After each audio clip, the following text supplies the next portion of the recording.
Kailangan ba nating i-accept lahat ng friend request para madagdagan ang followers natin? So, ito guys yung concern ni Ma'am Selly.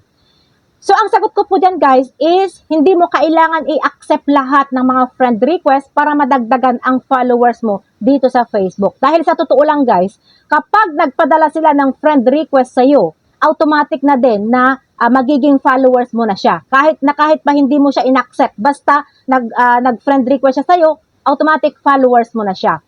Kung dededmahin mo siya or hahayaan mo lang na nakapending ang friend request niya, mananatili pa rin siyang followers mo at makikita lang nila yung mga post mo na nakaset sa public. At kapag pinindot mo naman ang delete or decline, hindi mo sila magiging friend, pero mananatili pa rin silang followers mo. Maliban na lang kung i-block mo sila.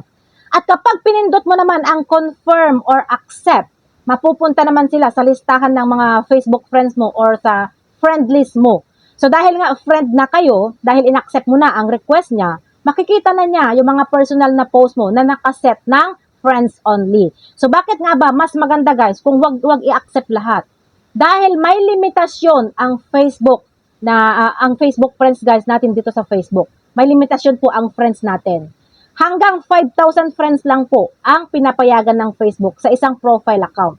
At kapag umabot na sa 5,000 ang friends mo, hindi ka na makakatanggap pa ng friend request or mga bagong friends. Pero itong followers natin guys is wala po yan limitasyon. Maaari kang magkaroon ng milyon-milyong followers na hindi napupuno ang iyong account. So ito guys yung tip ko sa inyo, kung isa kang content creator guys o di kaya isa kang nagpapatakbo ng mga business o mga negosyo, mahalaga pa rin guys na may protection ang pribado nating buhay. Kung hindi mo kilala yung nag-friend request sa'yo, mas ligtas kung wag mo na lang ito i-accept. Para sa mga ganitong paraan guys, hindi na nila makikita yung mga pribadong larawan o mga picture or yung mga mahalagang impormasyon na para lamang sa pamilya at sa tunay mong mga kaibigan. Kaya mas mainam na wag na lang i-accept kung hindi mo naman ito kilala.